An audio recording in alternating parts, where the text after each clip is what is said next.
Hello' everyone, প্ৰিয়ংকাৰ পাকঘৰলৈ আপোনালোক সকলোকে পুনৰবাৰ স্বাগতম জনাইছোঁ। আজি মই ছাগলী মাংস অতি কম সময়ত আৰু সহজ পদ্ধতিৰে বনোৱা এটি ৰেচিপি লৈ আহিছোঁ। এই ৰেচিপিটোৰ বাবে মই ছাগলী মাংস লৈছোঁ।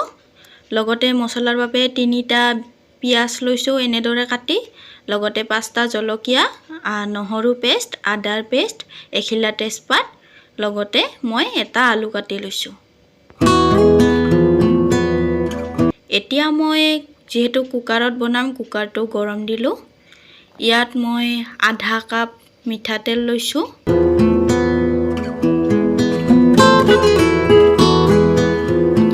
এতিয়া তেলখিনি গৰম হ'বলৈ দিম। এতিয়া মোৰ তেলখিনি গৰম হৈ গ'ল। ইয়াত মই 2টামান পাঁচফোৰণ দিছোঁ, লগতে জলকীয়া, তেজপাত আৰু পিঁয়াজখিনি দি লৈছোঁ। এতিয়া এইখিনি অলপ ৰঙচুৱা হোৱালৈকে ভাজিব লাগিব। যদি আপোনালোকে মোৰ ভিডিঅ' প্ৰথমবাৰৰ বাবে চাই আছে তেন্তে লাইক কৰিব, লগতে ছাবস্ক্ৰাইব কৰিব আৰু কাষত থকা বেলটো চুই অল কৰি দিব। এতিয়া এইখিনি ভালদৰে এনেদৰে ভাজি ল'ব। এতিয়া পিঁয়াজখিনি প্ৰায় ভজা খাই গৈছে। মই আদা আৰু নহৰু লৈছিলোঁ যে, ইয়াৰে আধা মই ইয়াত পিঁয়াজৰ লগত ভাজি ল'ম আৰু আধা পিছত ব্যৱহাৰ কৰিম।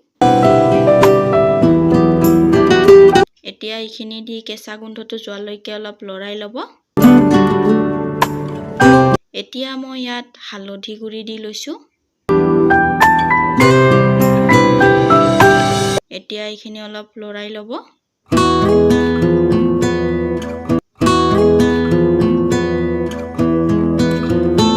এতিয়া মই ইয়াত ছাগলী মাংসখিনি দি লৈছোঁ।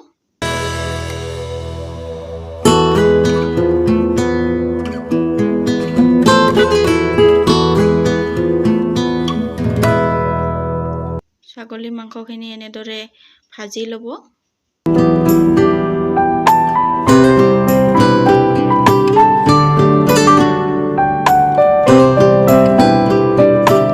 এতিয়া ইয়াত সোৱাদ অনুসৰি নিমখ দিব।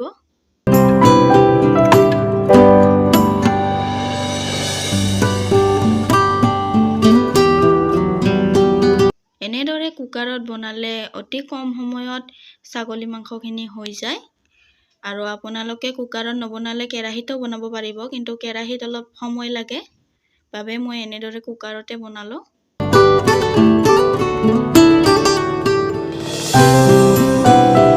এতিয়া এইখিনি অলপ ঢাকি দিব।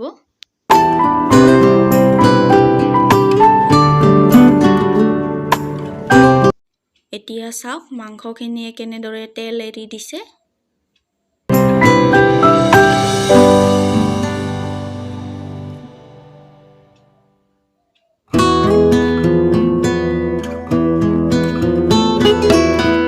এতিয়া মই আধাখিনি যে ৰাখিছিলোঁ আদা নহৰুৰ পেষ্ট, এতিয়া দি লৈছোঁ।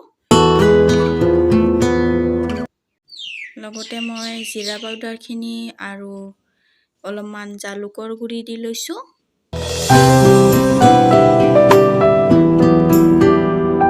এতিয়া এইখিনি অলপ ভাজি ল'ব। আপোনালোকে ইচ্ছা কৰিলে ইয়াত কাশ্মীৰী ৰেড চিলি পাউডাৰো দিব পাৰিব, লগতে বিলাহীও দিব পাৰিব, তেতিয়া কালাৰটো বেছি ভাল আহিব। মোৰ তাত নাছিল বাবে মই নিদিলোঁ। এতিয়া মই ইয়াত আলুখিনি দি লৈছোঁ। এতিয়া আলুখিনি ভজা হোৱালৈকে ভাজিব লাগিব।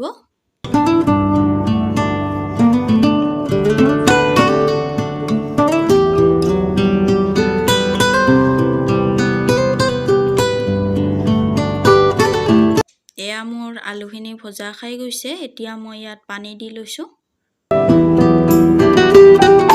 এতিয়া পানীখিনি অলপ উতল আহিব দিব। এয়া চাওক মোৰ পানী উতল আহিছে। এতিয়া মই এইখিনি চিটি মাৰিব দিম। এনেদৰে আপোনালোকে 5-6টামান চিটি দিব। মই 5-6টামান চিটি দিছোঁ। এয়া চিটিটো খোলা হোৱাৰ পিছত মোৰ মাংসখিনি এনেকুৱা হৈছে। এতিয়া এইখিনি উতল আহিব দিব। যিহেতু মই গৰম মছলা দিয়া নাছিলোঁ, এতিয়া উতল অহাৰ পিছত মই ইয়াত গৰম মছলা দিম।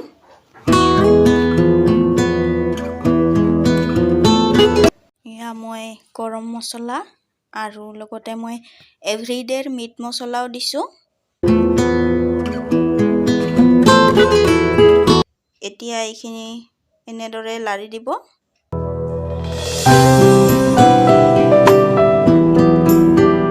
এতিয়া অলপমান সময় ঢাকি দিব।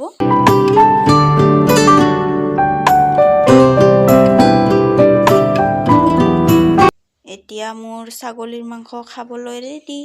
ভিডিঅ'টি চাই কেনে পালে কমেণ্ট কৰি জনাব আৰু ভিডিঅ'টি শেষলৈ চোৱাৰ বাবে বহুত বহুত ধন্যবাদ।